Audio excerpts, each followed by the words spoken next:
नमस्कार। नमस्कार जी। नमस्कार विशाल जी, कैसे कैसे सर? हो? बढ़िया है सर। बहुत बढ़िया विशाल जी, आप बताइए क्या हाल-चाल है आपके? बस बढ़िया सर। मैं पहले कुछ और चैनल पे यही शेयर मार्केट न्यूज़ सुनता था, मगर मैं अभी कुछ ही देर पहले, कुछ 5-6 महीने पहले निवेश किया है मैंने शेयर मार्केट में, हुँ, स्टार्ट किया है। मगर मेरे को सबसे जो पसंद चैनल आया है, हुँ। ये आपका चैनल पसंद आया सर। बहुत-बहुत शुक्रिया विशाल जी, बहुत-बहुत शुक्रिया। जी, हौसला अफ़ज़ाई के लिए जी, जी। भी, देखने के लिए भी, सराहने के लिए भी, बने रहने के लिए भी बहुत-बहुत शुक्रिया। पूछिए सवाल विशाल जी। टाटा मोटर के मेरे पास शेयर हैं। मैंने लिया था 1000 56 में, हुँ, ओके और समय अवधि 1056 क्या दे में। सकते हैं आप इसे? लॉन्ग टर्म का नज़रिया है मेरा। Okay, okay. तो विशाल जी एक इम्पॉर्टेंट अपडेट इससे रिलेटेड ये है कि इसमें एक डीमर्जर आना है। टाटा मोटर्स का कमर्शियल व्हीकल और पैसेंजर व्हीकल कारोबार का डीमर्जर होगा। तो वो डीमर्जर के लिए अगर आप लंबी अवधि के निवेशक हैं तो आप एलिजिबल हो ही जाएंगे विद टाइम। तो उसमें दोनों कारोबार अलग अलग करके दोनों शेयर आपको बट के मिलेंगे आगे चल के, जब इसका डीमर्जर आएगा तब। लेकिन ये अभी थोड़ा समय लगेगा, तो आप अगर लंबी अवधि के निवेशक है तो आपको उसका भी एक आइडिया रहना चाहिए। बाकी चार्ट वाइज कैसा लग रहा है वो मैं राजेश जी से पूछ के बताता हूँ। राजेश सर, टाटा मोटर्स खरीदारी की इन्होंने 1050 पे, बढ़िया तेज़ी भी दिखाई ऊपर, लेकिन फिर वापस हायर लेवल से थोड़ा हल्का हुआ। आप क्या राय रखते हो, क्या करना चाहिए इन्हें? तो मुझे लगता है कि देखिए टेक्निकली तो मुझे लगता है कि ये करीबन 1050 1060 का ये टॉप रहेगा at least for the time being. सामने 950 का एक सपोर्ट उभर के आ रहा है, तो 950 के ऊपर बायस पॉजिटिव रखे, 1050 1060 का टारगेट होगा। लेकिन आई थिंक मुझे लगता है सुमित जी आपने जो कहा वो ज्यादा इंपॉर्टेंट है। ये डीमर्जर का जो इम्पैक्ट है उसे कैसे देखे ये प्रोबेबली वक्त ही बताएगा। तो अगर आपका वो एंगल होगा इन्वेस्टमेंट का तो वो ज्यादा बेहतर होगा rather than technically for 100 points. तो आप वो डीमर्जर के ट्रिगर पे वेट करिएगा विशाल जी, और अपडेट देखते रहिएगा इस कंपनी से रिलेटेड क्या आते हैं, लेकिन वो एक इम्पॉर्टेंट इवेंट होगा तो उसको आप ज़रूर ध्यान रखिएगा। अब वंशु जी से बातचीत करते हैं जो कि बुलंदशहर से हमारे साथ मौजूद हैं। वंशु जी नमस्कार। नमस्कार सर जी। नमस्कार वंशु जी, क्या आपका सवाल है चैनल आपका? देखता हूँ सर मैं शुरू से ही। शुक्रिया शुक्रिया शुक्रिया वंशु जी, बहुत बहुत शुक्रिया। क्या सवाल है आपका? आपका चैनल मुझे काफी अच्छा लगता है, आपके अनुज सर बहुत अच्छा बताते हैं। अभी कुछ देर पहले ही उठ के गए, अनुज जी अभी थोड़ी देर पहले थे यहाँ पर।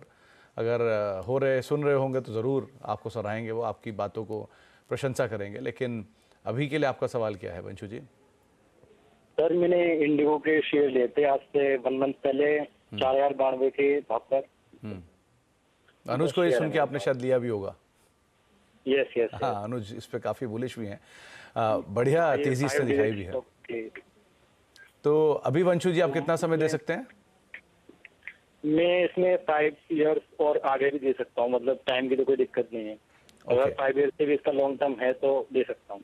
चलिए, तो वैसे कंपनी अच्छी है, 62% 60% के आसपास का मार्केट शेयर कमांड करती है।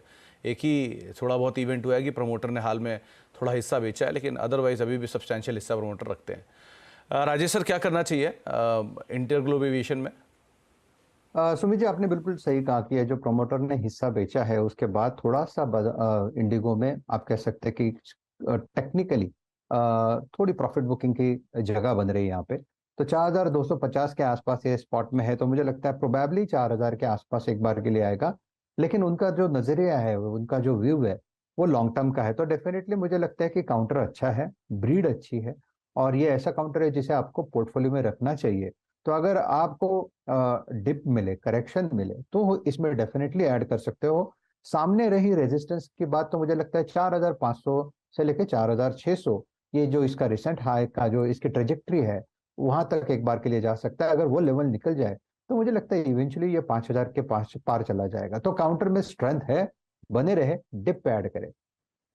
स्ट्रेंथ है वैसे तो, आप बने रहें और आगे जो आपके अपमूव है उसको कैरी कर दें, वही ज़्यादा बेहतर है। और अगेन अच्छी कंपनी है, आप अकॉर्डिंगली यहाँ पर रणनीति बना सकते हैं। अब जोधपुर चलते हैं, प्रमोद जी वहाँ पे मौजूद है हमारे साथ बातचीत करने के लिए। प्रमोद जी नमस्कार। नमस्कार सर। नमस्कार प्रमोद जी, क्या सवाल है आपका? सवाल सर ये है, सबसे पहले तो मैं जो है सीएनबी से आवाज को सर धन्यवाद करूंगा कि जो है आम जो है जनता को निवेश के लिए जो है उन्होंने एक रास्ता दिखाया। मैं भी उन्हीं में से एक हूं सर। बहुत लंबे समय से आपके चैनल से जो है देखता हूं, और उसका रिजल्ट भी काफी सकारात्मक है। चलिए बहुत बहुत शुक्रिया प्रमोद जी। कैपिटल प्रोटेक्शन, इस पर आप हमेशा ध्यान रखिएगा, चाहे कैसी भी सिचुएशन हो। एक, अगर आप निवेश SIP के थ्रू करते हैं तो उसे मेंटेन रखिएगा, और दूसरा, कभी अगर आपको ऐसी सिचुएशन मिले जहां आप अपना कैपिटल प्रोटेक्ट कर सकते हैं तो आप कैपिटल ज़रूर प्रोटेक्ट करिएगा। धीरे धीरे रिटर्न अपने आप बन ही जाएगा। और हमेशा की तरह बहुत बहुत शुक्रिया हमें देखने सराहने के लिए। तो आपका सवाल क्या है प्रमोद जी? सर, मेरे पास मोतीलाल ओसवाल के 100 शेयर है 1800 के रुपए की रेट पर जी। अभी उस पे बोनस भी जो है घोषित हुआ है। तो मैं ये जानना चाह रहा हूँ जो है उसको लंबे समय के लिए जो है रखा जा सकता है आगे आने वाले समय के लिए, क्योंकि अक्सर ये होता है ऐसी कोई जो घटनाक्रम होता है जिसमें बोनस या कुछ होता है तो उसमें सुस्ती आ जाती है। तो वही जानना चाह रहा था मैं, आगे लंबे समय के लिए मेरा लॉन्ग टर्म व्यू है। और एक BSC के साथ जो है मेरे पास जो है फ्री जो है पड़े हुए हैं 125, मेरे पास 200 थे, 75 मैंने बुक करके और मूल अपने रकम निकाल लिया सर। चलिए, ये बहुत अच्छा किया वैसे आपने। तो एक चीज़ और प्रमोद जी पूछना चाहूँगा, जो आप ये मोतीलाल ओसवाल के शेयर लेकर बैठे हैं, ये प्री बोनस आपके पास के हैं, राइट? बोनस से पहले की खरीदारी आपकी? हाँ जी, 2 महीने पहले करीब। चलिए, तो बोनस क्योंकि 10 जून यानी कि 2-3 दिन पहले ही एक्स हुआ है, इसलिए दाम इतना नीचे दिखाई पड़ रहा है। तो राजेश सर, इनके पास प्री बोनस के 1800 रुपये के दाम पर शेयर हैं, तो ऐसा नहीं है कि इन्हें लॉस है। 1800 रुपये के दाम पर इन्हें 100 शेयर इन्होंने लिए थे, तो अब इनके पास 4 शेयर हो गए होंगे। सो इनकी कॉस्ट ऑलमोस्ट वहीं के वहीं ज़्यादा ही होगी, इनफैक्ट प्रॉफिट ज़्यादा हो ही रहा होगा इन्हें। आप क्या राय रखते हो मोतीलाल ओसवाल में, और दूसरा BSC में क्या करें? सुमित जी, देखिए सामने BSC का चार्ट पहले लगा है तो मैं BSC पे बात करूंगा। देखिए, BSC का स्ट्रक्चर अच्छा है। BSC हाल फिलहाल में यहाँ पे करेक्ट हुआ है, लेकिन अपने इंपॉर्टेंट क्लस्टर को ये रिस्पेक्ट कर रहा है। तो ये 2500 2600 ये इसके लिए एक बाइंग जोन है, बाइंग रेंज है। जब तक ये इंटैक्ट है तब तक मुझे नहीं लगता कोई दिक्कत है। इनफैक्ट मुझे लगता है यहाँ पे एक थोड़ा कंसोलिडेशन और होने के बाद स्पॉट मिलेगा। 3200 और 3500 के आसपास के इसके जो टारगेट है ये अभी भी इंटैक्ट है। तो BSC ये एक अच्छा काउंटर है, आप इसमें बने रहे। रही बात मोतीलाल ओसवाल फाइनेंशियल सर्विसेज की, तो देखिए MOSL की अगर बात करें, मोतीलाल ओसवाल फाइनेंशियल सर्विसेज की, तो मुझे लगता है ये 650 के ऊपर इसका स्ट्रक्चर अभी भी स्ट्रांग है। कोई दिक्कत वाली बात तो नहीं लगती। अभी देखिए इतना बड़ा इवेंट होने के बाद थोड़ा कंसोलिडेट तो करेगा। तो इवेंचुअली मुझे लगता है, जैसे कि अगर स्पॉट की बात करें तो मुझे लगता है ये 800 को एक बार के लिए दस्तक देगा। तो यहाँ पे 650 के ऊपर MOSL मोतीलाल ओसवाल का बायस जो है पॉजिटिव रहेगा।